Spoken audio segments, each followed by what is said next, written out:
The TVWAN News is proudly brought to you by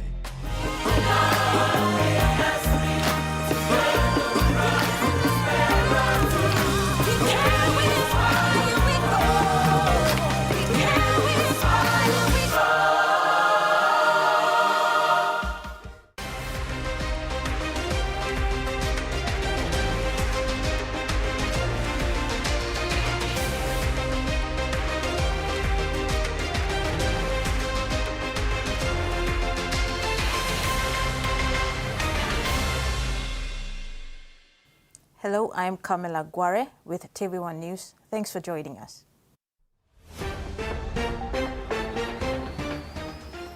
In this edition, tertiary schools welcome new students, Tachenko supports land reforms, and Muruks eye 5th title in AFL Asia tournament. The country has a year to go till the next national general elections. The PNG Electoral Commission is undergoing a week-long strategic planning workshop to discuss strategies and overall preparations. Monday kicked off with training and induction for new temporary election workers.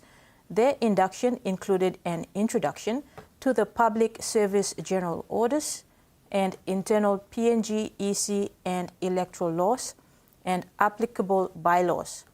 Acting Electoral Commissioner Margaret Vagi said the PNG EC is a tough place to work and that teamwork is necessary in delivering successful elections. Vagi said they will need sufficient funding in the first and second quarter of the fiscal year to implement programs, including carrying out electoral roll exercises. She added that a workshop will be held for election managers in February this year to confirm strategies and implementation plans for 2026 and 2027. Staff and students from Clifton Primary School in East New Britain Province no longer have to worry about security issues whilst in school, following concerns raised over the safety and security of school property. The East New Britain provincial government erected fencing worth 150,000 kina. The request for fencing for Clifton Primary School in East New Britain Province was formally submitted by the chairman of the school board, Stephen Beno, together with his executives, citing ongoing security challenges affecting the school. The Rabaul District Administration contributed 80,000 kina towards fencing materials. The NGI AgMac group of companies provided fencing materials valued at 15,000 kina, and the Office of the East New Britain Governor met the balance to deliver a 150,000 kina fencing project for the school. The project resulted in over 900 meters of perimeter fencing constructed using galvanized chain mesh. Importantly, the project also created short-term employment and community ownership, with more than 40 youths from Gelegele, Bai, Nodup, Matalau, Yavakaka and Clifton villages actively involved over a 3-week period from commencement to completion. The Clifton Primary School principal expressed his sincere appreciation, noting that the fencing will significantly improve security and provide a safer environment for both teachers and students. District Administrator Fred Lemeke also conveyed appreciation on behalf of the Rabaul District and the local Member of Parliament, Dr. Alan Marat, acknowledging the collaborative approach taken to address the school's needs.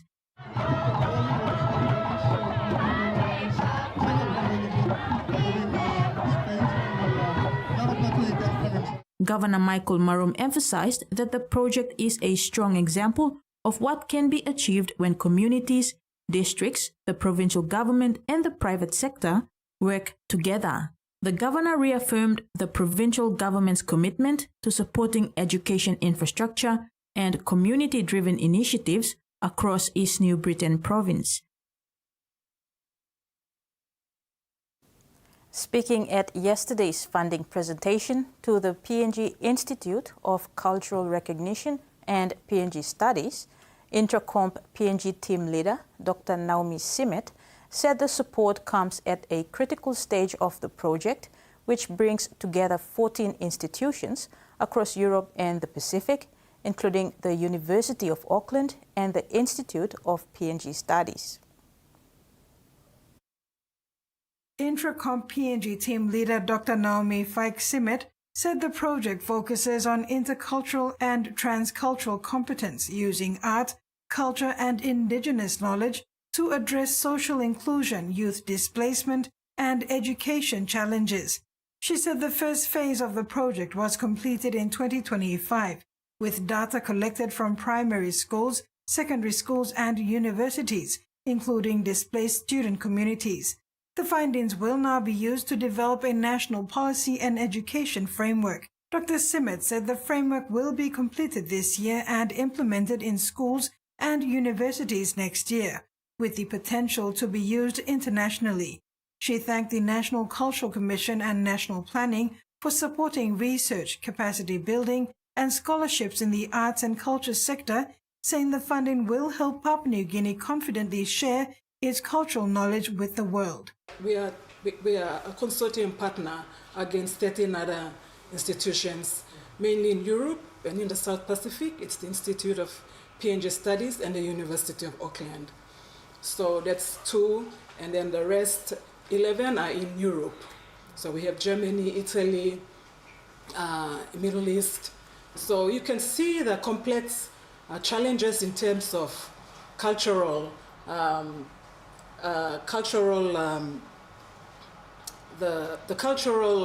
difference and the challenges in that PNG continues to be the powerhouse for culture. That's why they have to come to Papua New Guinea. It's not found in New Zealand or in the Pacific. It's in this country. We continue to tell the world that we have cultures that are still vibrant, that are still alive, and that are still living. And we have traditional knowledge systems like Mrs. Kubak was encouraging us earlier on. Carol Kidu Jr., TVWAN News. Papua New Guinea's next generation of tech innovators has been recognized, with NICTA announcing the winners of its national schools competition held as part of the PNG at 50 celebrations. The competition, themed Connecting Generations, 50 Years of Telecommunications in Papua New Guinea, encouraged students to explore how technology can solve real challenges and strengthen communication across communities. In the primary school category, My Dream Device, Paradise High School dominated the awards, with Caroline Aufa taking first place, followed by Dorothy Kome in second, and South Bridges International student Zoe Andrea Reyes placing third. The secondary school app design concept challenge showcased practical digital solutions.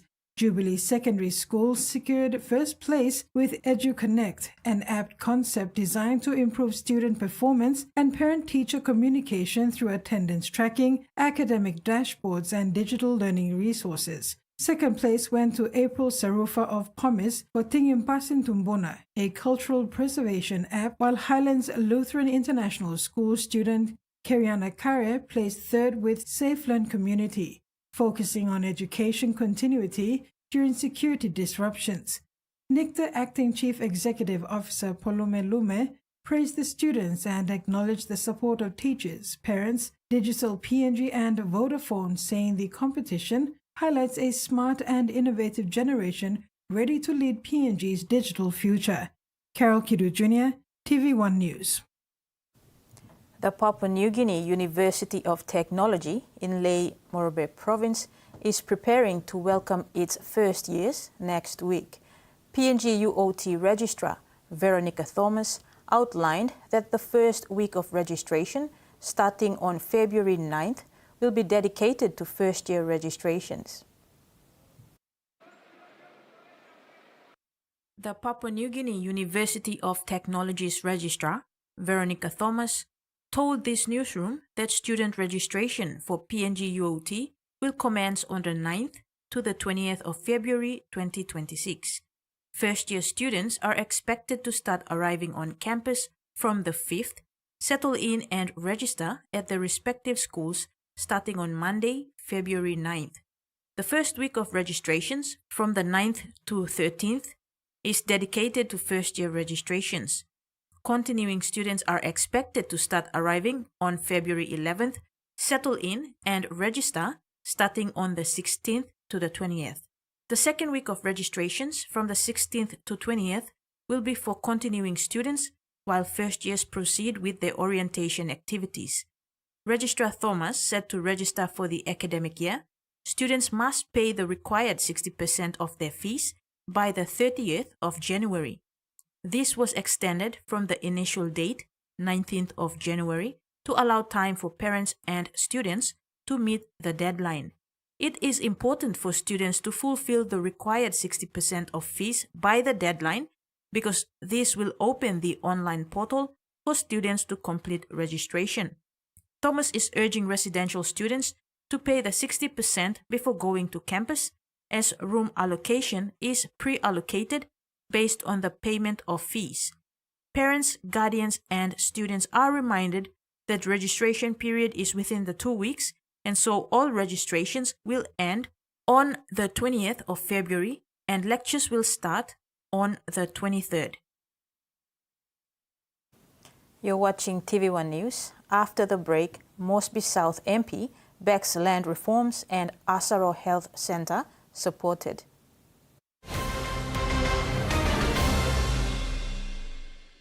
For too long, banking has felt out of reach for many. But now, BSP's One-Took Wallet is here to change that.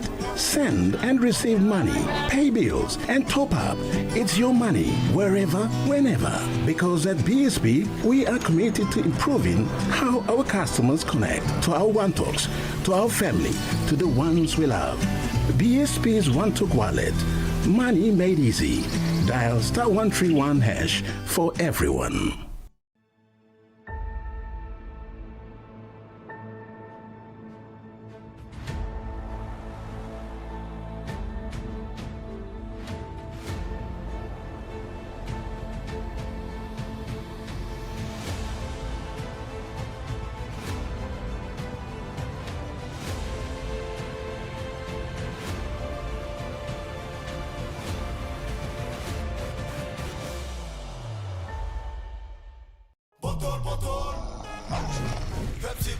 Tell him shorty come get it. Come grind on me, but Metoreia. Mommy get loose, get loose, get loose. Pepsi in my hand, ice cold, no excuse. I tell him who's gonna bring that roof down. Pepsi with that fresh sound. Tell him who's gonna bring that roof down. Pepsi with that fresh sound. Pepsi, give me some Pepsi bottle. Pepsi, you like it? Pepsi, you like it? Pepsi bottle. Axion, the grease stripper, is more powerful than ever before. It is now 100% effective in grease removal. Every concentrated dab is packed with grease and oil stripping power. A breakthrough dishwashing solution. Axion has 100% effective grease stripping power. No oiliness, no bad odor, no struggle. This is the best grease stripping. Long year 2024, 7 pla baby i born one time HIV. HIV ikan go long baby long triple rot. Time bel mama ikat HIV, long time long karing baby, na time baby is susu. Tasol yumi can help him bel mama long look out him baby inside long bell. Go quick time long bel mama clinic na kisim antenatal check. Time yumi pan him sick HIV area o time bel mama i positive penis. Early treatment i can save him baby. Give him baby healthy start long life. Stop him spread long sick HIV eagle long baby. This lutok sawe ikam long National AIDS Council Secretariat.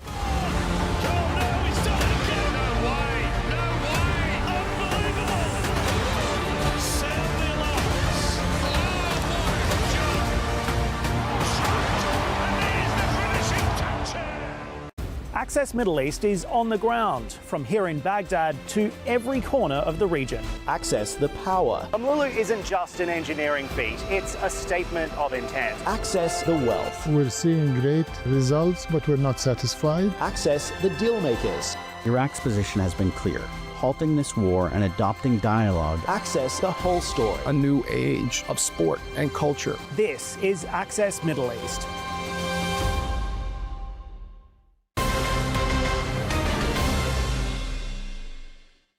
Welcome back. Land ownership and access is a continuous challenge in the country. It is more evident in provincial towns and cities where there is an influx of people. Years of inefficiency at the Department of Lands has contributed to these issues. The member for Mosby South commended the current leadership for having land reforms in place to address them. Minister for Foreign Affairs and member for Mosby South, Justin Kachenko, is happy that the Department of Lands has taken steps through various reforms to address land-related matters like questionable land deals that have over the years caused mistrust. Kachenko said corrupt practices overwhelmed the department, preventing it from responding to the needs of a growing population. He gave the example of the War Memorial Park at 2 Mile, acquired through illegitimate means. Papua New Guinean has acquired by dubious means the Memorial Park there, the Bomai Park there at 2 Mile as you drive up from SVS. This land was always and is currently zoned open space recreational for the public, not for someone's personal individual gain. And this is a problem we face from years of corruption in the Lands Department and in other departments allowing individuals to get away with fake titles and even proper titles of land that they should not be having, which should be reserves for public usage. And the zoning has not changed. He thanked the Deputy Prime Minister for stepping in to correct the 2 Mile land title issue. The Lands Minister, and we thank the Lands Minister, and we thank the Secretary for Lands for correcting this mistake that was done before I was Lands Minister and was done before John Rosso was the Lands Minister as well. And the Minister for Lands, Honourable John Rosso, has corrected it with Benjamin Sampson. They've corrected the mistake, and the land will come back to NCDC as public open space reserve land. Kachenko added that land matters continue to be a challenge in his electorate. We also have other issues with other pieces of land throughout Mosby South. It's a continuous problem.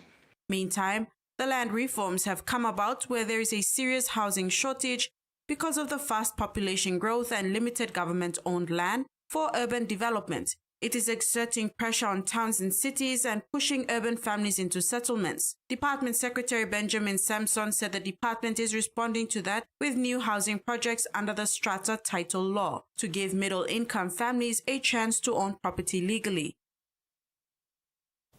People in Daulo District, Eastern Highlands Province, have received a major boost to healthcare services, with the Asaro Health Centre receiving much-needed medical drug supplies worth $250,000 kina. The Asaro Health Centre, which has been facing critical shortages of essential medical drugs, has received new supplies delivered by the Daulo District Development Authority under the leadership of local MP Ekime Gorosaho. The 250,000 kina worth of medical drugs was handed over by Aaron Hagen, Executive Officer, to the MP and received by district and health officials on behalf of the health centre. Awesome, YC Premium Top. First player of 2023, I put him 250,000. One kind of Marasin star player, one kind. Since 2023, come 24, even last year. Last year, you mean of sim because of some the process blow by Marasin procurement, na kanosan. Just called Marasin staff here. You know this year. Last year. This year, he got budget not about 250,000. Orlando got money, all make one. All die. But you mean to thank you, honorable member of the meeting. Lo em look save. Lo lily man, lily Mary, lily piggy lo place. Lo heavy lo body. Time you sick by you na go lo workshop. Time you sick by you can house it. Time you can house it, you must see a Marasin. So lo res lahas, priority lo member am to house it. Also, so you mean look him all pharmaceutical, all drugs, all Marasin, lo cure him all basic, all sick. Hagen said health remains one of the MP's top priorities alongside education and law and order, and confirmed another 250,000 kina allocation has already been approved for delivery in 2026. Deputy District Administrator Philip Kendiel said the drug shortage has been worsened by economic challenges and the devaluation of the kina. Health and priority domember na health and people something where you go get you may stop and you will approve la road so you may stop you may die. Pasim lun what you yet not la something. Na how sick you may stop and people something where salu got you plan to time you sick. But recently over the last few years in opinion you may have issue law. Government lo mitla marasin and you sa kambi. For the last 3 years I'm stuck. I'm helping with la supporting la marasin. 250,000 worth of marasin you will do here. End of last round sick as well. You know servicing Warabum, you know servicing Pongi, you know servicing Tafeto, and Lily, marasin and Lily too much. But because government don't have money, really come to district and people try best law. What more something one time, same time to what you know. Kendiel acknowledged the MP's continued support, adding that the current supply will cater only for Asaro Health Centre. Health workers and community representatives have welcomed the delivery, saying it will help improve service delivery while they await longer-term solutions to national drug supply issues. Carol Kiru Jr., TVWAN News. The Australian-funded Metoreia Urban Health Centre at Poreporena Village in Port Moresby has delivered much since its opening a year ago. On its first birthday, Metoreia has delivered more than 500 safe births and provided almost 10,000 outpatient consultations. The Metoreia Urban Health Centre was developed in partnership with Motu Koita Assembly United Church, NCD Provincial Health Authority, National Department of Health, and NCD Commission at a value of 41 million kina.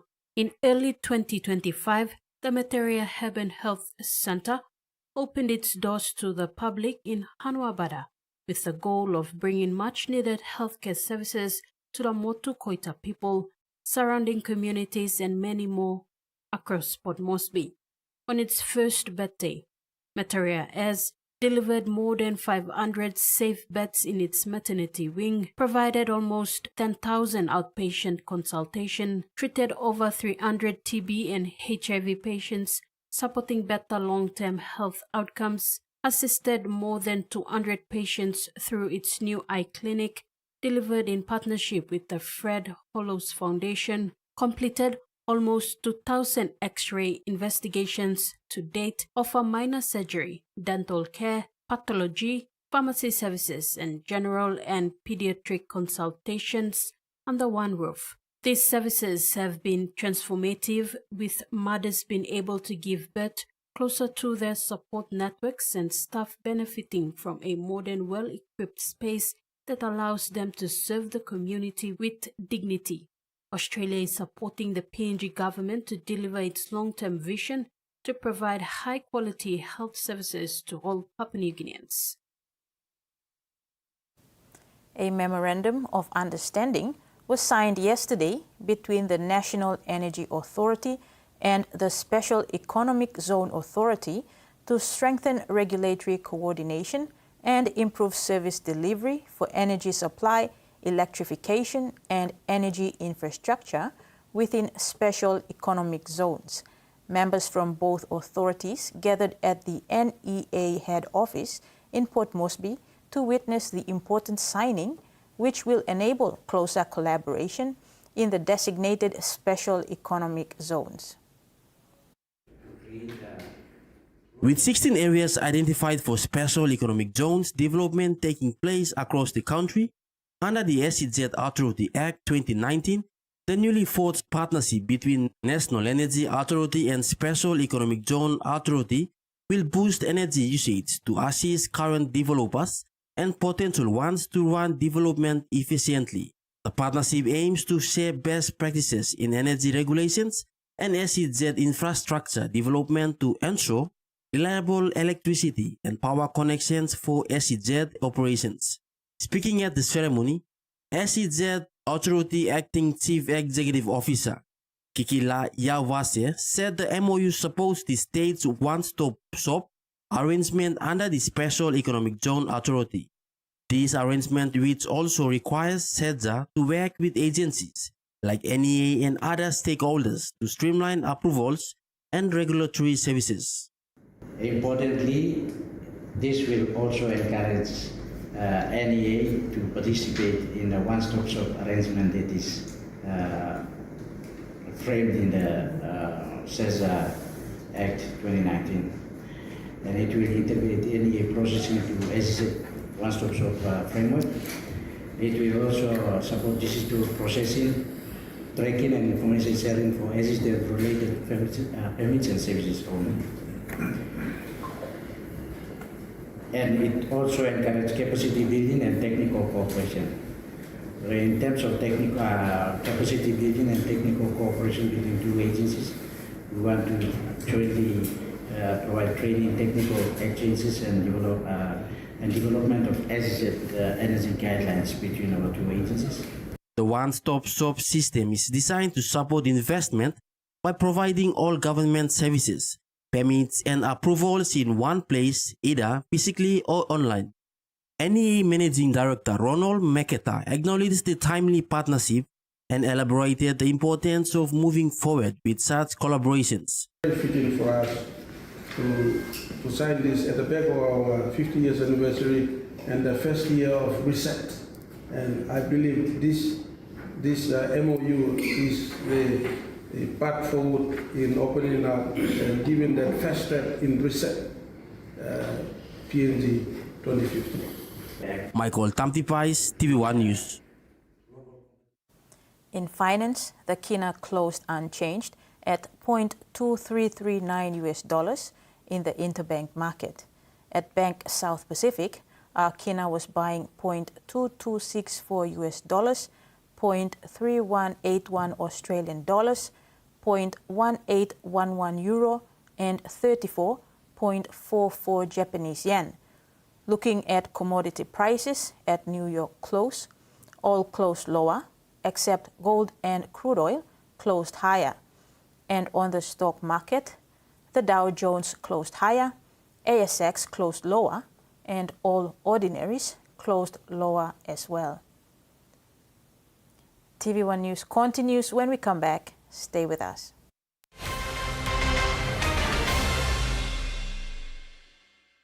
Banking doesn't have to be complicated. With PSP's OneTalk Wallet, control your money wherever, whenever. Dial *131#, enter your PIN, select cash in or out, and generate a secure code to withdraw cash. It's the only wallet for cardless ATM withdrawals. Send and receive funds, pay for goods and bills, or withdraw cash with ease. All with PSP's OneTalk Wallet. PSP's OneTalk Wallet. Money made easy. Dial *131# today.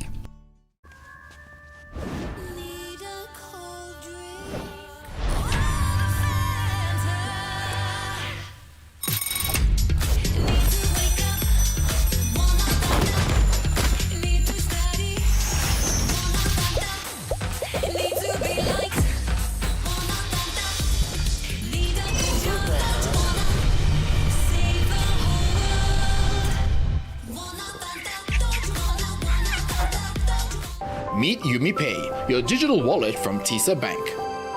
Your gateway to seamless transactions. Withdraw cash anytime at your nearest TISA agent. Send money to family and friends anytime, anywhere. Top up and pay with just a scan. From taxis to coffee and small businesses, UmiPay makes every payment simple. UmiPay, powered by TISA Bank. In today's fast-moving world, visibility and presence is everything. But how do you make sure your brand or message stands out? You need a partner that offers a 360-degree advertising solution, covering every touchpoint, every platform, and every screen. From concept creation to media buying, from our own TV stations and website to premium content and powerful digital campaigns. From billboards to bulk SMS that reaches millions, and high-quality production that brings your vision to life. Wherever your audience is, Trend Media will place you in the spotlight. Call Trend Media now on 7222-0210 or email trendmediapng@digitalpacific.com. Trend Media, your 360-degree advertising and digital partner. What's different about how we cover India? This is Inside India. We're counting down to the market open in India. We don't just report the headlines, we connect the dots. Will this be a blessing or a curse for private sector banks? As your host, I bring years of experience covering India. Should RBI save its firepower and not cut in December? How do we transform our workforce when investment is not coming in right now? Would you put your money where your mouth is? And I continue to ask the questions that matter. Inside India, this is your gateway to the India story. Thanks for staying with us. Turning abroad, countries across Asia are stepping up health screening measures after cases of a deadly virus were detected in India. Authorities in India, Thailand, Singapore, Hong Kong and Malaysia have enacted new testing regimes after 2 people were detected with the Nipah virus in West Bengal. The illness has a 40 to 75% fatality rate in humans, depending on a country's capacity to test, trace, and treat those infected, the World Health Organization says. However, while it can spread from person to person, it does not do this easily, and outbreaks are usually small and fairly contained, according to experts in the European Centre for Disease Prevention and Control. Australian authorities have confirmed they're investigating the alleged throwing of a bomb into an Invasion Day rally crowd in Perth as a potential act of terrorism. A 31-year-old man has been charged with making or possessing explosives, but police say further charges haven't been ruled out. For more on this story, we're joined by state political reporter Kian Burke. Kian, there's also been criticism of the police for taking about half an hour to evacuate the crowd. What have you found out about that? Well, it seems part of the delay, Pamela, is down to officers only becoming aware of the potential bomb when a member of the crowd says she handed it to officers. But that still leaves about 20 minutes where police were deciding whether or not to evacuate the event. Former police officer, now criminologist Terry Goldsworthy, told me he's not surprised because moving big crowds always comes with risk. In this case, there was a rally taking place there that was probably highly charged in terms of issues that were being discussed. So I could understand the police being perhaps reticent to try and move all those people on if they weren't sure of exactly what the threat level was. There are still questions from some organisers about whether police could have assessed that threat earlier and whether the evacuation could have been handled better. A WA police spokesperson told the ABC officers took a balanced approach to the need to evacuate, but would not say if the police response would be reviewed. Large parts of Australia continue to swelter. ABC's Pablo Vinales takes a look at the potential health impacts to be aware of during a heatwave. A heatwave is when the minimum and maximum temperatures are unusually hot over at least 3 days. And it's not just the extreme heat that makes it so dangerous, but how unrelenting it can be. The hot nights make it harder to recover, and that puts more stress on the body. So, what are the signs of heat-related illness? They include headaches, thirst, dizziness, heavy sweating, and nausea or vomiting. Heat stroke is the most severe illness, and symptoms range from confusion, slurred speech, a very high body temperature, and loss of consciousness. Of course, the best thing you can do is try and stay cool.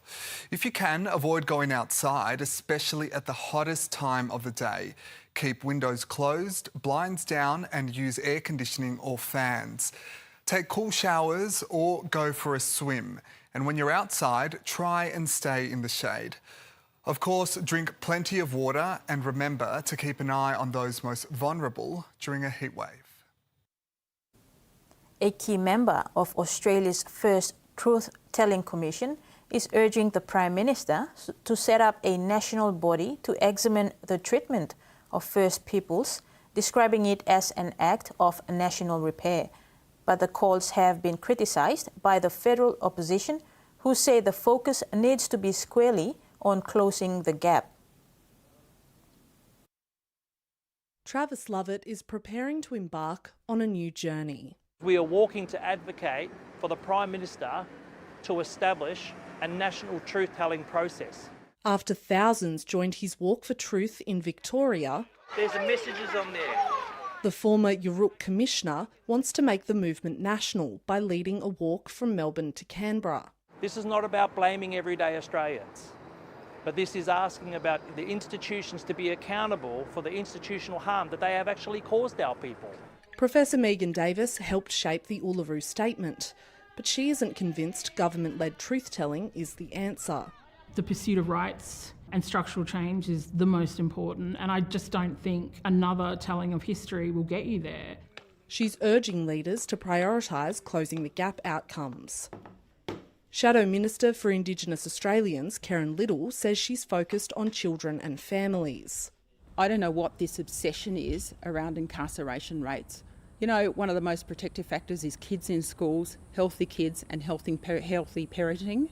That's what I want people to focus on. In a statement, the Federal Minister, Malandiri McCarthy, said closing the gap should be a priority for all governments at all levels, and pointed to her investments in health, education, housing and jobs. We are left behind.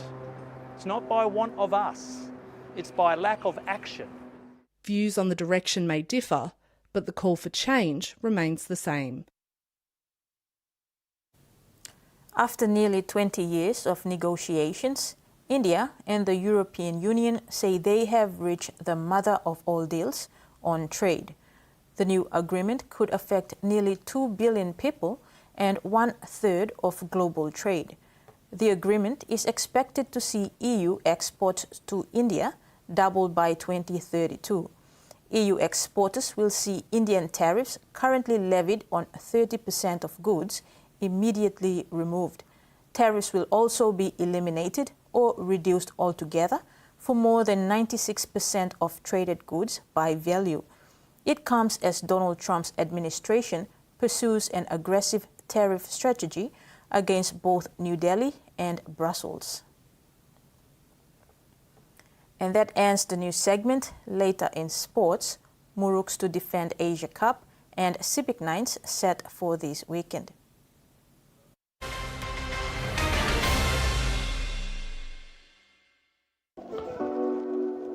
Hands full? No problem. Use your voice to talk to TISA Bank. Hey Siri, send 100 kina to mom. Sending 100 kina. Just say it and Siri does the rest. Super convenient, safe and secure. Always with you. TISA Bank. Banking on change. Good morning, folks. I'm Martin Sung. Let's get a look at your headlines at this hour. U.S. has the godfather of AI and his black leather jacket, Jensen. China has rare earth. It's time to make a deal. I'm less concerned about building a mythology. I think at the end of the day, common sense will prevail. OpenAI valuation, $500 billion US. $500 billion happens to be how much Elon Musk apparently is worth right now. Anyway.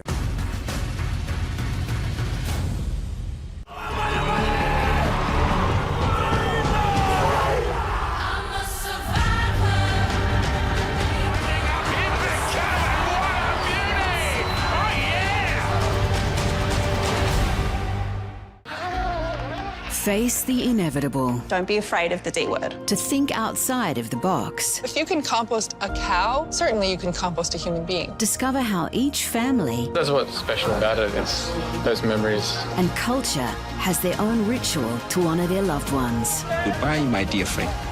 You're going on your journey. All we can ask is always remember Samoa, your home. Ray Martin, The Last Goodbye, starts Thursday, February 5. Since the moment she came into this house, you haven't shown her a tinge of affection or love.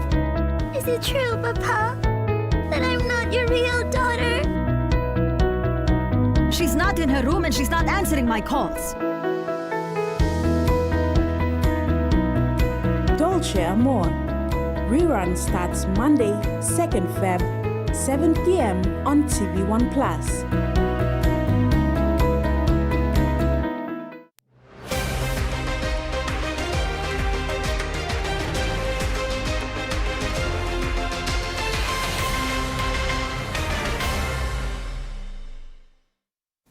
Welcome back. The Boroko Motors PNG AFL Muruks, four-time champions of the Asia AFL Champions Cup, are set to leave for Hong Kong tomorrow, January 30th, 2026, with confidence in their ability to defend their title for a fifth time. After taking a year off, Muruks are primed and ready to return to the global arena to defend their championship. Coach and captain Patrick Lloyd shared insights into the team and the goals of the Asia Championship Cup. So how the tournament works is basically, so it's all about inclusion for national players from all over the world to get involved to grow the game of AFL.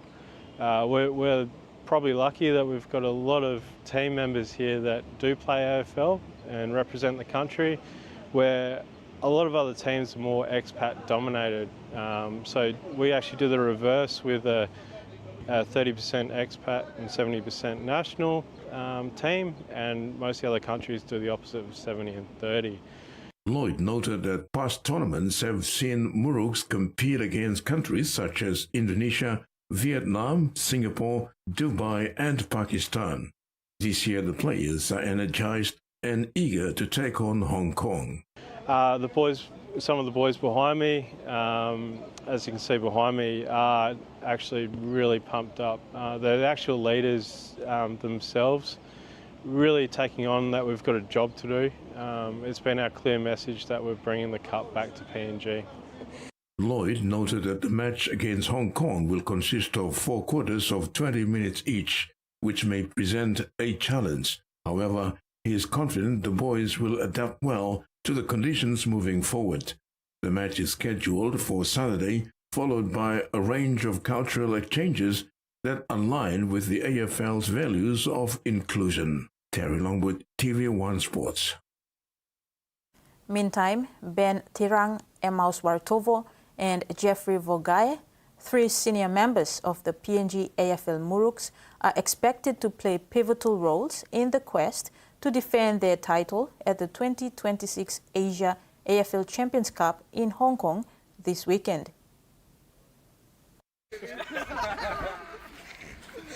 Ben, Emmaus and Jeffrey, all from the island of New Britain, have been an integral part of the Muruks' winning culture in the last championships.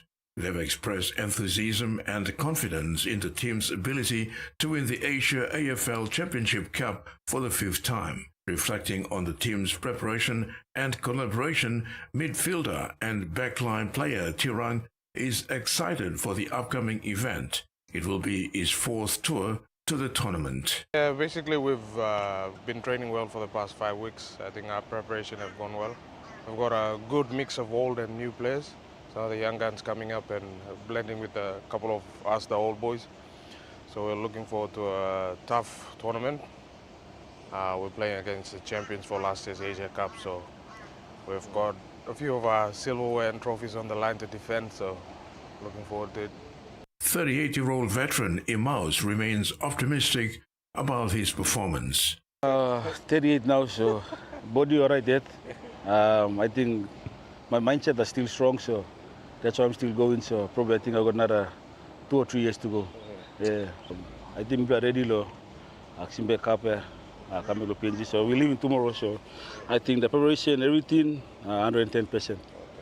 Meanwhile, Jeffrey, a representative player and enforcer for the West Eagles, is currently starting in Melbourne, Australia. He expressed gratitude for the opportunity to return to the team to defend the cup this year. I was actually down in Melbourne and got a call up to be part of the team, so it was very fortunate, and I'm glad to make the team again for defending the cup in Hong Kong. With their seasoned players leading the way, the PNG AFL Muruks are poised for an exciting campaign. Terry Longwood, TV1 Sports. The 6th edition of CIPIC Nines is all but set for this weekend at Pora Oval.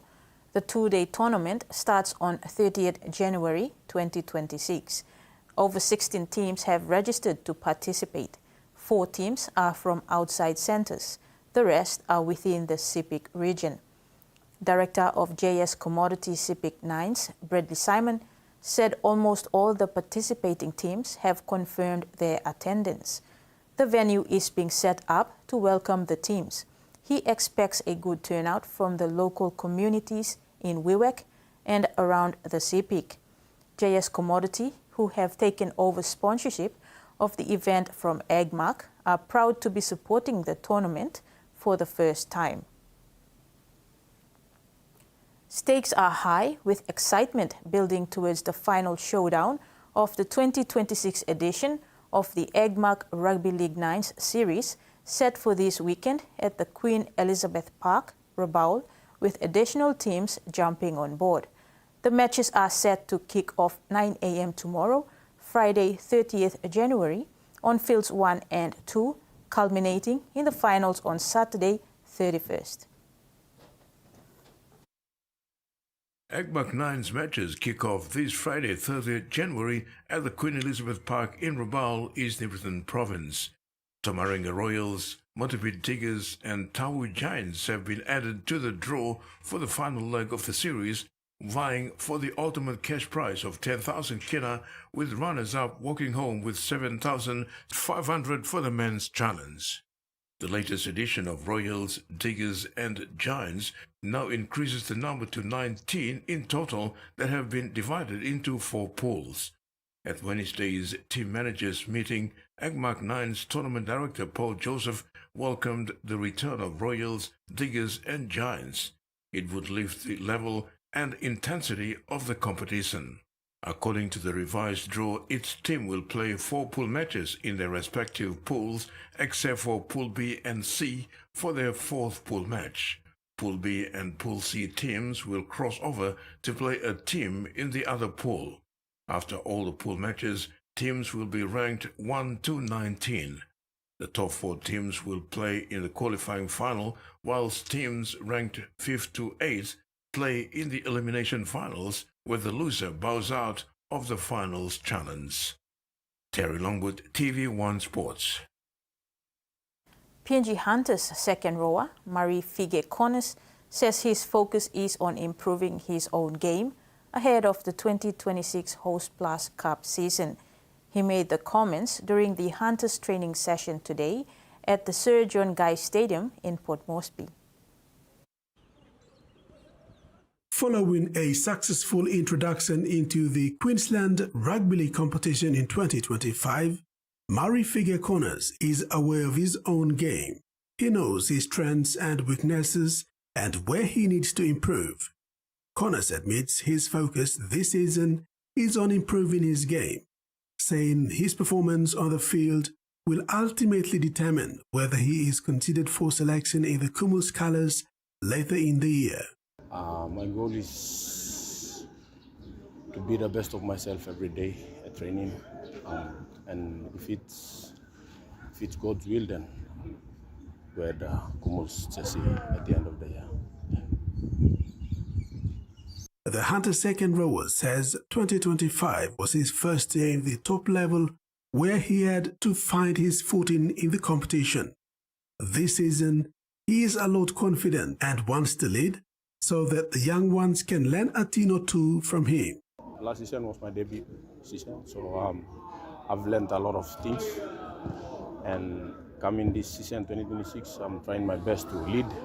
Yeah, being there last year, so I'm trying my best, especially new boys, to see me as a leader. Yeah, let my accent do the talking. The former Hela Wigman says his body is holding up well as he looks forward to his second successive Host Plus Cup season in the PNG Hunters colours. Connors made his debut last year and was a consistent performer throughout the season, helping his side to a preliminary final. Beside his PNG Hunters duty, Connors says he enjoyed spending the Christmas break with his family. Life outside of footy is okay. Yeah, it's pretty challenging, but at some stage, trying my best to manage my family. He also supported his local club, Pohola Nest, in the NCD Governors Cup as part of his effort in giving back to his community. Connors remains committed with his preseason training and is looking forward to elevate his performance in the 2026 season and lead his team into the finals. Rex Lita, TV1 Sports. The annual pre-season clash between the Indigenous and Maori All-Stars could be without as many as 16 players who competed in last year's match, as squads are prepared to be announced next week. The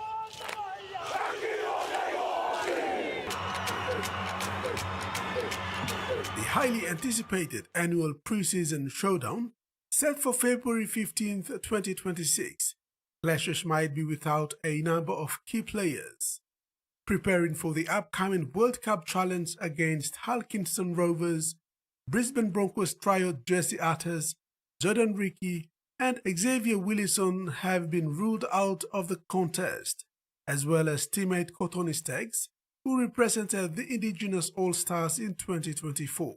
Meanwhile, Code Sports report that a decision has yet to be made about whether players from clubs Bulldogs, Cowboys, Dragons and Knights attending Las Vegas a week later will be made available for selection.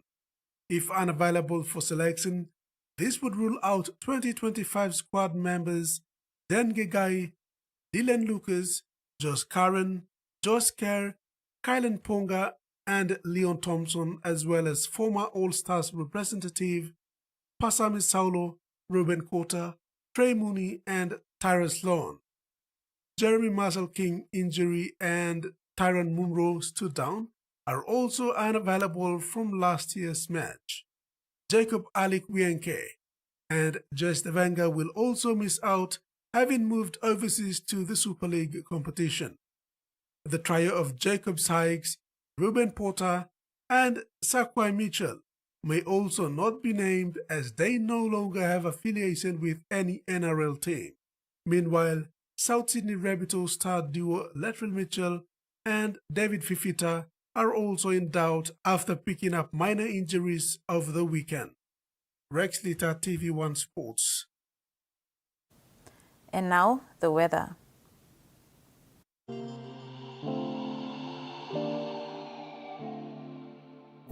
In regional forecast, Southern, Port Moresby, cloudy periods with few showers, and Daru, cloudy with few showers and possible thunderstorms.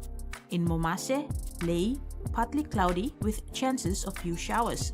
Vanimo, partly cloudy with chances of few showers and possible thunderstorms. To New Guinea Islands, Kavieng and Buka, partly cloudy with possible few showers. Kokopo and Rabaul, partly cloudy with chances of few showers and possible thunderstorms. To the Highlands region, Mount Hagen, Mendi, Tari and Wabeg, cloudy periods with rain showers and possible thunderstorms. Ocean forecast for PNG areas for the next 24 hours. Coral Sea, seas rough with northwesterly to southwest winds of 10 to 20 knots, reaching 30 to 40 knots along eastern section. Solomon Sea, seas moderate to rough to very rough at times with northwest winds of 10 to 20 knots, reaching 30 to 40 knots at times. Bismarck Seas, seas moderate to rough with northwest winds of 10 to 20 knots, increasing to 25 to 33 knots over the southern part. Pacific Ocean, seas slight to moderate to rough along the western sector with northwest to westerly winds of 10 to 20 knots, reaching 25 to 33 knots along western sector. And coastal waters forecast. Waters of southern PNG, Indonesian border to Daru to Kiwai Island, Kerema, Yule Island, Wood Point to Samarai Island, seas 1 to 3 meters, rising to 4 meters at times. Waters of Medang. And that wraps up the news tonight. Thanks for your company. Good night.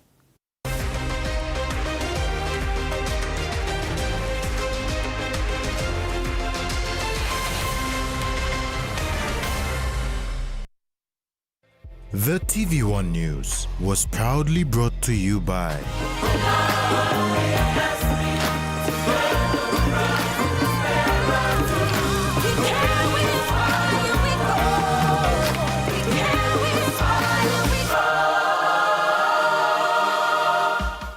Don't be left in the dark. Keep the lights on. Buy your EasyPay with Digicel Cell Money.